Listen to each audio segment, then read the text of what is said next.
Assalamualaikum permaisuri, piye kabare? Muga-muga do sehat ya. Nah, esuk iki manengke meh nggerus kacang panjang terus tak campuri kembang turi. Loh, emang enak to maneng kembang turi kok digerus ya? Nek menurut maneng enak ya, guys. Cuman sing gak seneng ya aja njajal ya, soalnya enek rasane pait-pait ngono ya to. Iki lagi musim kembang turi akeh banget, terus biasanya tak nggo lalat, tak nggo ngono. Terus enek sing ngomong kembang turi iki enak yen dimasak santen.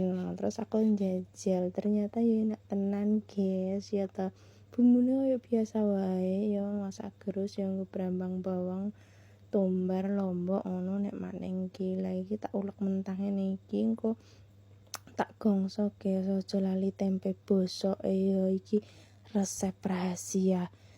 Aja kondo-kondo ya, guys. Lah iki bumbune mau tak gongso dhisik ya kan ngantek wangi, terus takoki banyu dhisik, guys. Santene keri wae. Lah kuwi mau ke kacang panjang wis tak godhog dhisik, guys, ngantek empuk. Terus terakhiran yo karek kembange turi dijegurke, aja lali kei bumbu.